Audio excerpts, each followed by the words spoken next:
احمدہ وصلی علی رسولہ الکریم اما بعد فاعوذ باللہ من الشیطان الرجیم بسم اللہ الرحمن الرحیم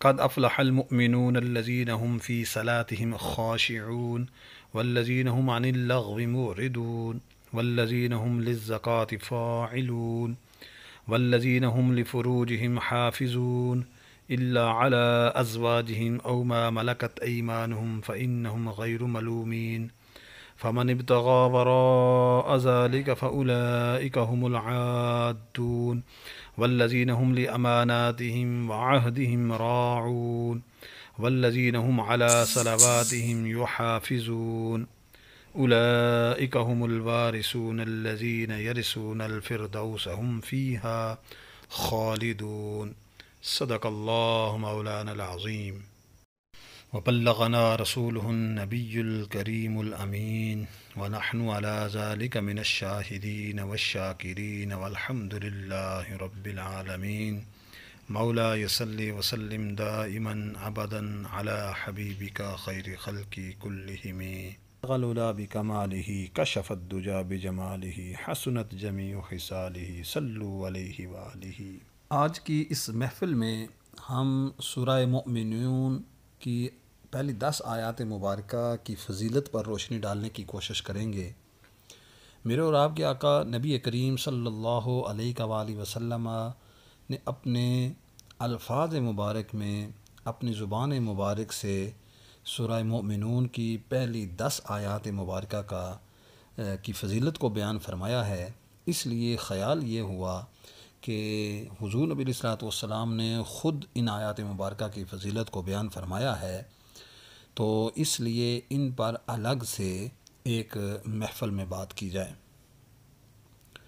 پہلے احادیث مبارکہ سنتے ہیں، اس کے بعد پھر آیات مبارکہ کی طرف آتے ہیں۔ حضرت عمر بن خطاب رضی اللہ تعالی عنہ فرماتے ہیں کہ جب نبی کریم صلی اللہ علیہ وآلہ وسلم پر وحی نازل ہوتی تو آپ کے چہرہ اقدس کے پاس مکھیوں کی بنبناہٹ کی طرح آواز سنائی دیتی۔ ایک دن وحی نازل ہوئی تو ہم کچھ دیر ٹھہرے رہے۔ جب یہ کیفیت ختم ہوئی تو آپ صلی اللہ علیہ وسلم نے قبلہ روح ہو کر ہاتھ اٹھائے اور یہ دعا مانگی، اے اللہ عز و جل ہمیں زیادہ عطا کرنا اور کمی نہ فرمانا، ہمیں عزت دینا اور ذلیل نہ کرنا، ہمیں عطا فرمانا اور محروم نہ رکھنا، ہمیں چن لے اور ہم پر کسی دوسرے کو نہ چن، اے اللہ ہمیں راضی فرما اور ہم سے راضی ہو جا۔ اس کے بعد ارشاد فرمایا، مجھ پر 10 آیات مبارکہ نازل ہوئی ہیں، جس نے ان میں مذکور باتوں کو اپنایا وہ جنت میں داخل ہوگا۔ پھر آپ صلی اللہ علیہ وسلم نے سورہ مؤمنون کی پہلی 10 آیات مبارکہ تلاوت فرمائی، قد افلح المؤمنون۔ اسی طرح ایک دوسری حدیث مبارکہ بھی ملتی ہے، حضرت یزید بن بابنوس رضی اللہ تعالی عنہ سے مروی ہے کہ ہم نے حضرت سیدہ عائشہ صدیقہ رضی اللہ تعالی عنہا سے عرض کی کہ اے ام المؤمنین رضی اللہ تعالی عنہا، حضور پر نور صلی اللہ علیہ وآلہ وسلم کے اخلاق کیسے تھے؟ ارشاد فرمایا، حضور اقدس صلی اللہ علیہ وسلم کا خلق قرآن تھا۔ پھر فرمایا، تم سورہ مؤمنون پڑھتے ہو تو پڑھو۔ چنانچہ انہوں نے قد افلح المؤمنون سے لے کر 10 آیتیں پڑھی تو حضرت سیدہ عائشہ صدیقہ رضی اللہ تعالی عنہا نے فرمایا کہ رسول اللہ صلی اللہ علیہ وسلم کے اخلاق ایسے ہی تھے۔ مستدرک۔ تو حدیث مبارکہ میں حضور نبی علیہ الصلوۃ والسلام کا جو اخلاق بیان کیا گیا وہ ان 10 آیات مبارکہ میں اندر ہے۔ تو اس میں مسلمانوں کے لیے، امت مسلمہ کے لیے، تمام ایمان والوں کے لیے بہت زبردست قسم کے اخلاق اور پیروی کرنے کے لیے اعمال موجود ہیں۔ آیات مبارکہ کی طرف آتے ہیں۔ اللہ رب العالمین ارشاد فرماتا ہے، قد افلح المؤمنون، کہ بے شک ایمان والے کامیاب ہوگے۔ اس آیت مبارکہ میں ایمان والوں کو بشارت دی گئی کہ بے شک وہ اللہ کے فضل سے اپنے مقصد میں کامیاب ہوگے اور ہمیشہ کے لیے جنت میں داخل ہو کر ہر ناپسندیدہ چیز سے نجات پا جائیں گے۔ تفسیر کبیر۔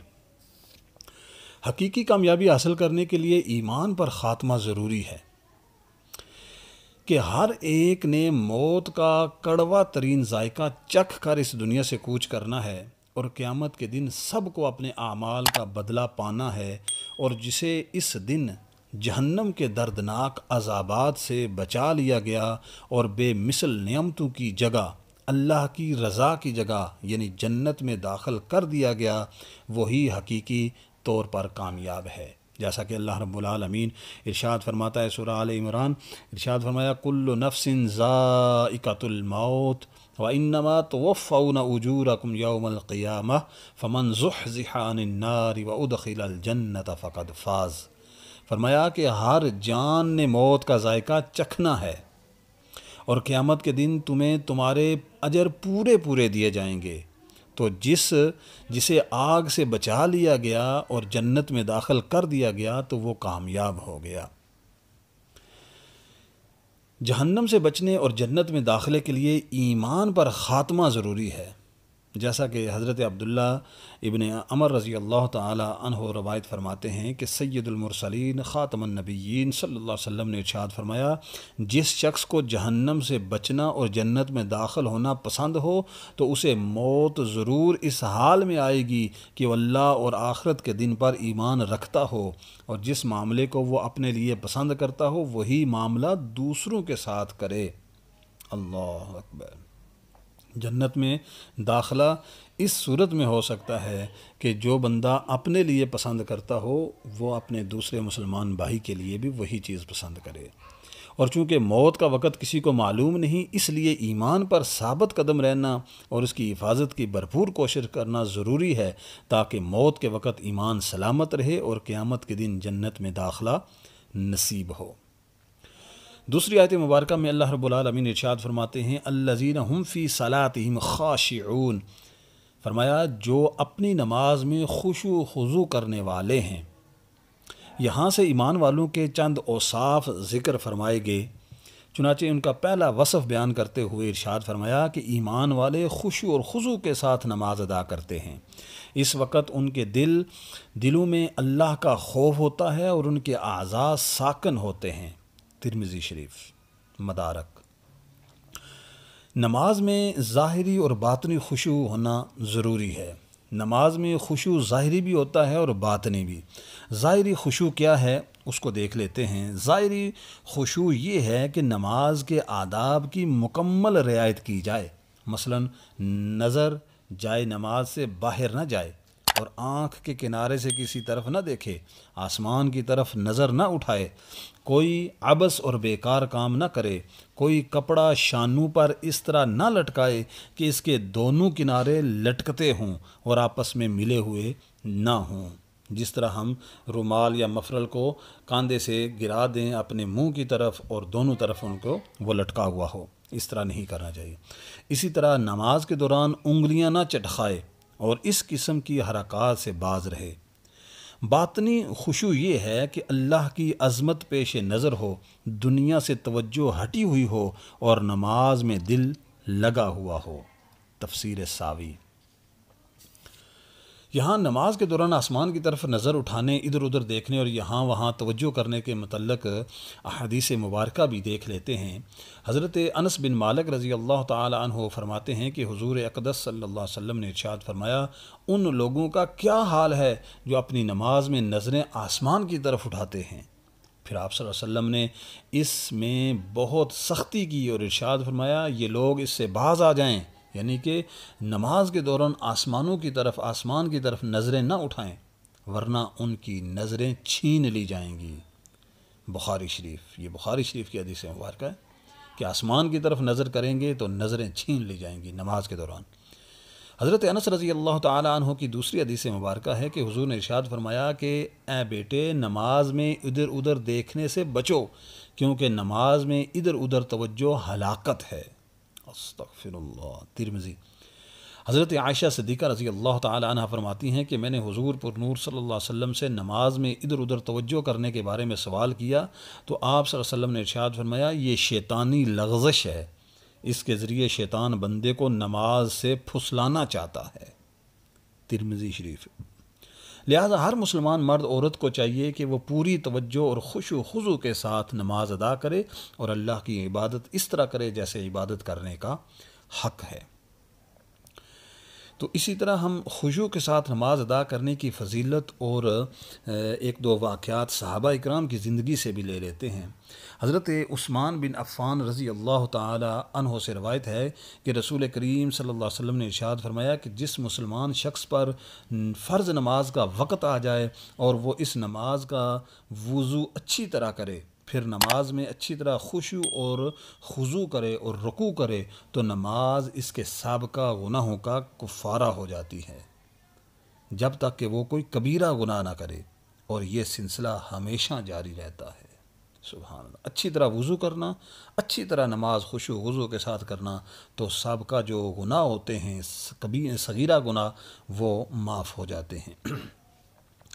اگر صحابہ اکرام اور دیگر بزرگان دین رحمہ اللہ کی سیرت کا مطالعہ کیا جائے تو بکثرت ایسے واقعات مل جائیں گے جو اس آیت میں مذکور وصف کے اعلیٰ نمونہ ہوں گے، جیسا کہ حضرت عبداللہ بن عمر رضی اللہ تعالی عنہ فرماتے ہیں کہ جب صحابہ اکرام علیہم الرضوان نماز پڑھتے تو وہ اپنی نماز کی طرف متوجہ رہتے، اپنی نظریں سجدہ کرنے کی جگہ پر رکھتے تھے اور انہیں یقین ہوتا تھا کہ اللہ انہیں دیکھ رہا ہے، اور وہ دائیں بائیں توجہ نہیں کرتے تھے۔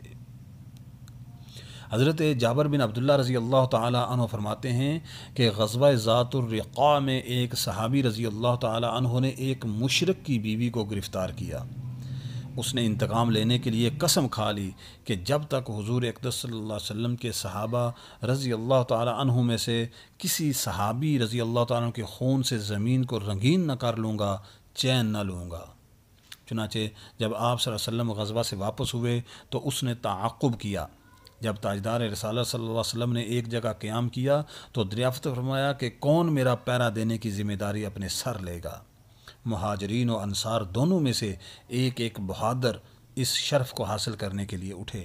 آپ صلی اللہ علیہ وسلم نے حکم دیا کہ گھاٹی کے دھانے پر جا کر پہرا دو۔ دونوں صحابی رضی اللہ تعالی عنہما وہاں پہنچے تو مہاجر صحابی رضی اللہ تعالی عنہ سو گئے اور انصاری صحابی نے نماز پڑھنا شروع کر دی۔ مشرک آیا اور فوراً تاڑ گیا کہ یہ محافظ و نگران ہیں۔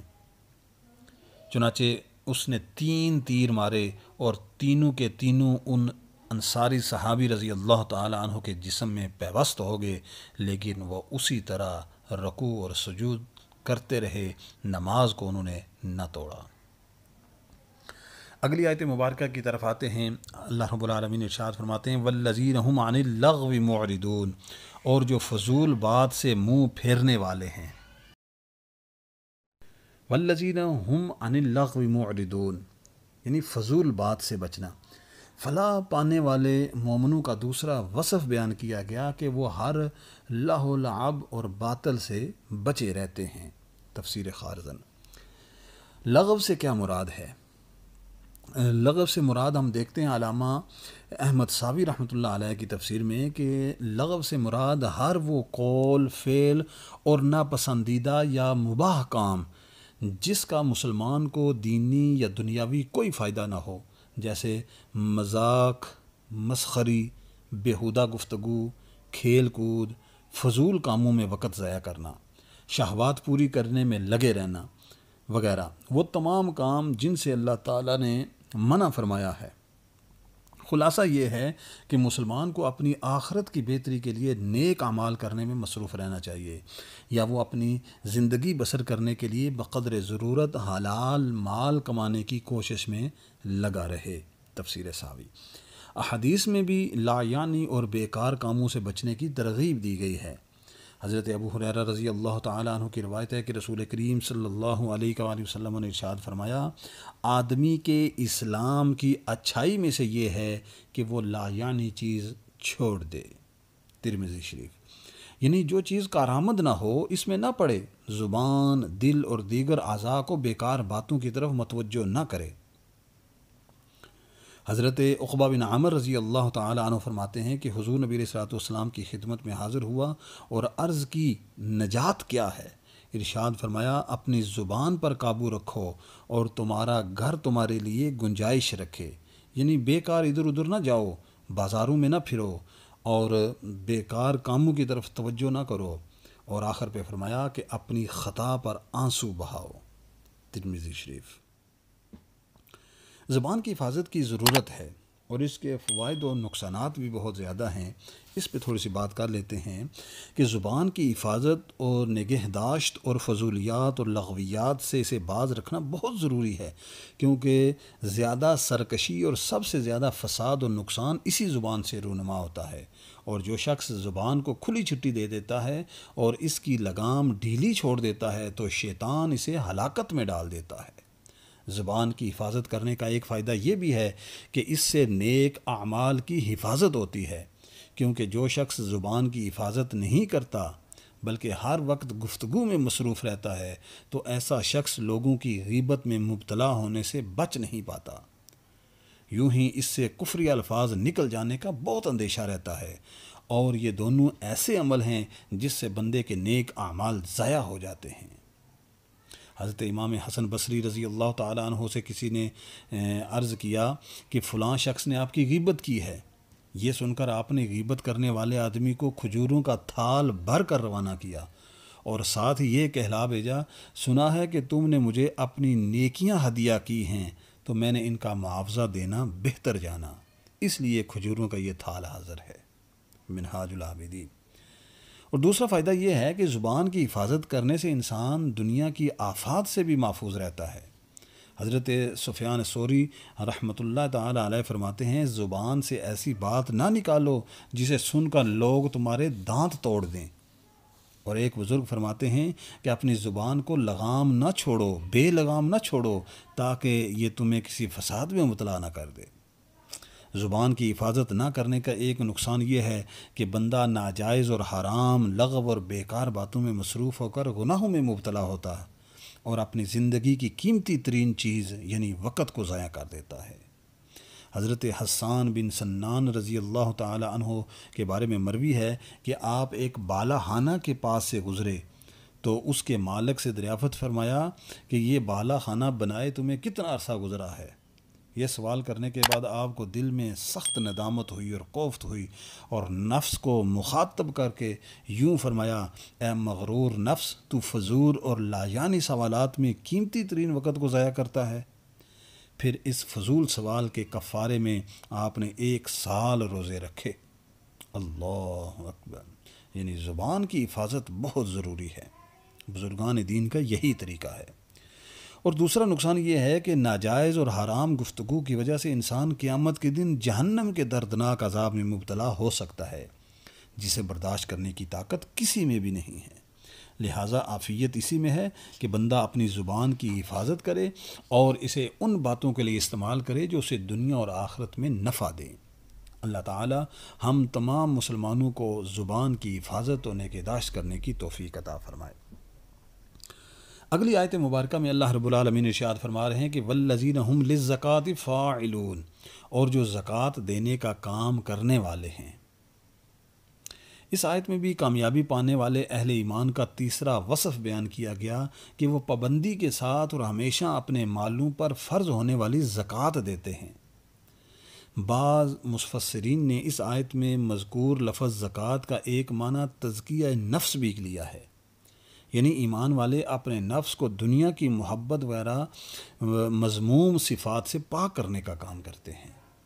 یعنی دنیا کی جو محبت ہے یہ ایک مذموم عمل ہے اور اس صفت سے اپنے آپ کو پاک کرتے ہیں۔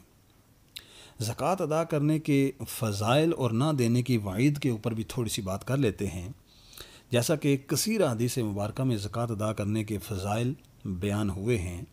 حضرت جابر رضی اللہ تعالیٰ عنہ سے روایت ہے کہ حضور اقدس صلی اللہ علیہ وآلہ وسلم نے ارشاد فرمایا کہ جس نے اپنے مال کی زکوٰۃ ادا کر دی تو بے شک اس کے مال کا شر اس سے چلا گیا۔ معجم الاوسط۔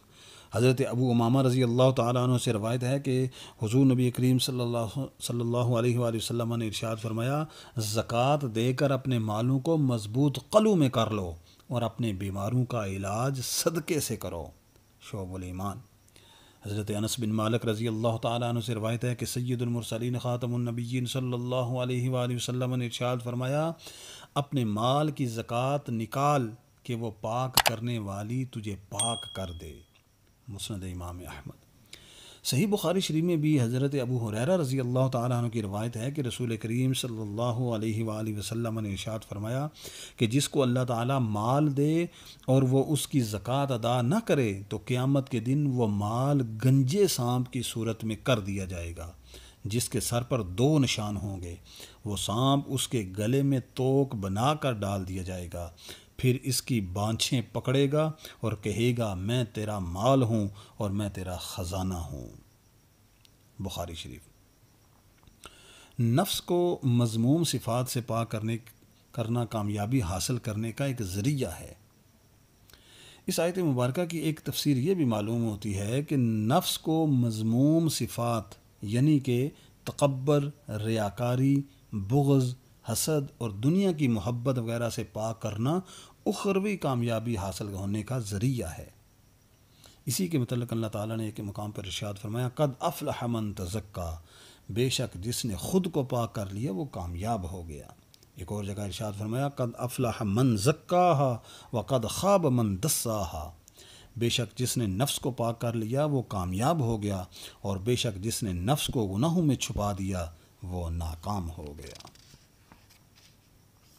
حضرت زید بن ارقم رضی اللہ تعالیٰ عنہ فرماتے ہیں کہ رسول کریم صلی اللہ علیہ وآلہ وسلم اس طرح دعا مانگا کرتے تھے، اللہم آتی نفسی تقواہا وزکیہا انت خیر من زکاہا انت ولیہا و مولاہا، اے اللہ میرے نفس کو تقوی عطا فرما اور اسے پاکیزہ کر، تو سب سے بہتر پاک کرنے والا ہے، تو ہی اس کا ولی اور مولا ہے۔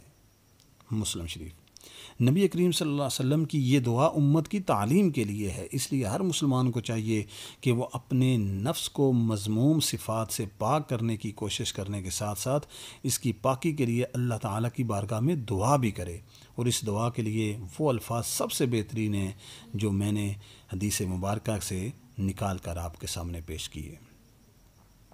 اگلی آیات مبارکہ میں اللہ رب العالمین ارشاد فرماتے ہیں کہ والذین هم لفروجهم حافظون الا علی ازواجهم او ما ملکت ایمانهم فانهم غیر ملومین۔ ارشاد فرمایا اور جو اپنی شرمگاہوں کی حفاظت کرنے والے ہیں مگر اپنی بیویوں یا شرعی باندیوں پر جو ان کے ہاتھ کی ملک ہیں، پس بے شک ان پر کوئی ملامت نہیں۔ اس آیت سے کامیابی حاصل کرنے والے اہل ایمان کا چوتھا وصف بیان کیا گیا۔ چنانچہ اس آیت میں اور اس کے ساتھ والی جو آیت ہے، دونوں آیات مبارکہ کے اندر ایمان والے زنا اور زنا کے اسباب، لوازمات وغیرہ حرام کاموں سے اپنی شرمگاہوں کی حفاظت کرتے ہیں، البتہ اگر وہ اپنی بیوی اور شرعی باندیوں کے ساتھ جائز طریقے سے صحبت کریں تو اس میں ان پر کوئی ملامت نہیں ہے۔ تفسیر خارزن۔ شرمگاہ کی حفاظت کرنے کی بھی بڑی فضیلت حدیث مبارکہ میں موجود ہے۔ حدیث مبارکہ میں زبان اور شرمگاہ کو حرام اور ممنوع کاموں سے بچانے پر جنت کا وعدہ کیا گیا ہے۔ صحیح بخاری شریف میں حضرت سہل بن سعد رضی اللہ تعالیٰ عنہ سے روایت ہے کہ رسول کریم صلی اللہ علیہ وسلم نے ارشاد فرمایا کہ جو شخص میرے لیے اس چیز کا ضامن ہو جائے جو اس کے جبڑوں کے درمیان میں ہے یعنی زبان، اور اس کا جو اس کے دونوں پاؤں دونوں ٹانگوں کے درمیان ہے یعنی شرمگاہ، تو میں اس کے لیے جنت کا ضامن ہو جاؤں گا۔ سبحان اللہ۔ یعنی ان دو چیزوں کی ضمانت جو بندہ حضور کی بارگاہ میں پیش کر دے تو حضور اس کے لیے جنت کی ضمانت دیتے ہیں۔ شرمگاہ کی شہوت کو پورا کرنا انسانی فطرت کا تقاضا اور بے شمار فوائد حاصل ہونے کا ذریعہ ہے۔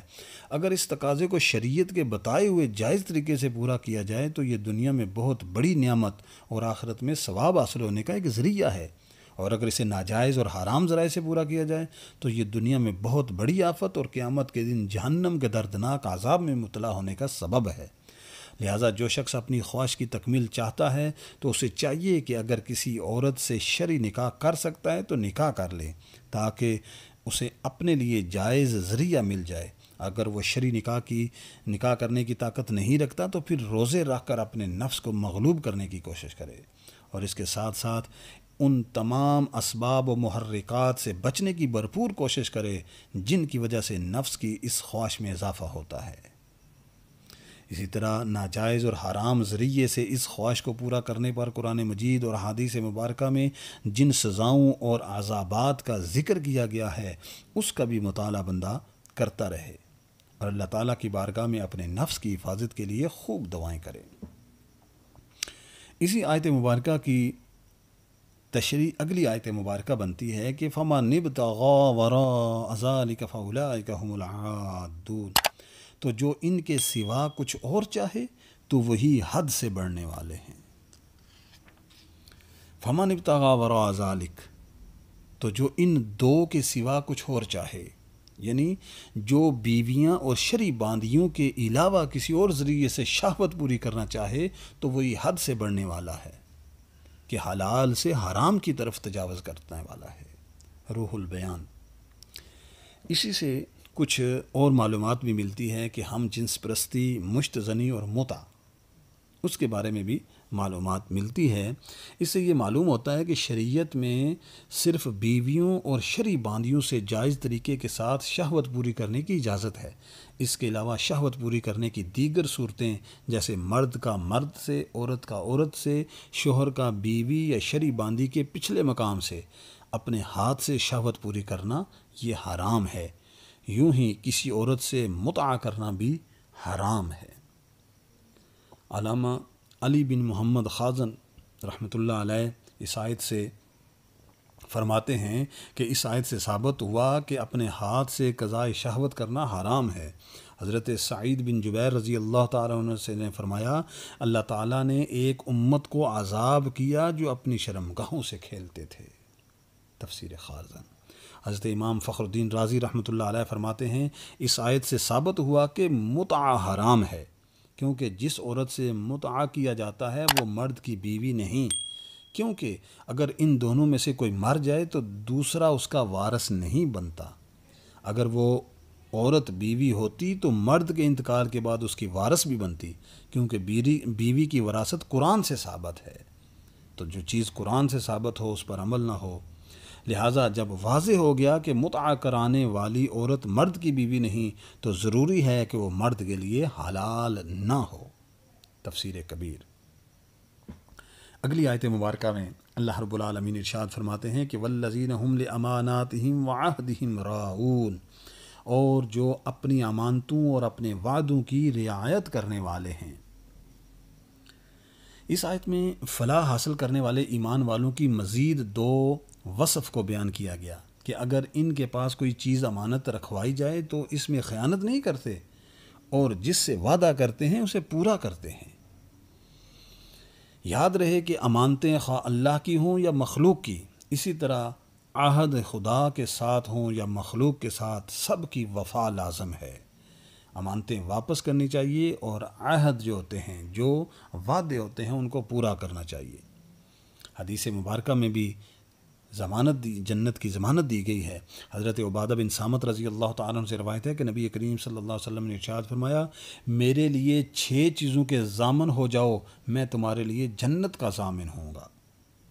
نمبر 1 فرمایا بات بولو تو سچ بولو۔ نمبر 2 فرمایا وعدہ کرو تو پورا کرو۔ نمبر 3 فرمایا تمہارے پاس امانت رکھی جائے تو اس کو واپس اسی طرح ادا کیا کرو۔ نمبر 4 فرمایا اپنی شرمگاہوں کی حفاظت کرو۔ نمبر 5 اپنی نگاہوں کو پست رکھو۔ اور نمبر 6 فرمایا اپنے ہاتھوں کو روکو۔ مستدرک۔ اگلی آیت مبارکہ میں اللہ رب العالمین ارشاد فرماتے ہیں والذین هم علی صلواتہم یحافظون، اور جو اپنی نمازوں کی حفاظت کرتے ہیں، جو اپنی نمازوں کی حفاظت کرتے ہیں، یعنی کامیابی حاصل کرنے والے وہ مومن جو اپنی نمازوں کی حفاظت کرتے ہیں اور انہیں ان کے وقت میں ان کے شرائط اور آداب کے ساتھ پابندی سے ادا کرتے ہیں، اور فرائض اور واجبات اور سنن اور نوافل سب کی نگہبانی رکھتے ہیں۔ تفسیر خارزن۔ آگے ارشاد فرمایا اولئک هم الوارثون الذین یرثون الفردوس هم فیہا خالدون، یہی لوگ وارث ہیں، یہ فردوس کی میراث پائیں گے اور اس میں ہمیشہ ہمیشہ رہیں گے۔ ان تمام آیات کا خلاصہ یہ ہوا کہ یہی لوگ، ان صفات والے لوگ ہی جنت کے وارث ہیں اور ہمیشہ ہمیشہ جنت میں رہیں گے۔ اللہ تعالی ہم سب کو اس پر عمل کی توفیق عطا فرمائے۔ وآخر دعوانا ان الحمد للہ رب العالمین۔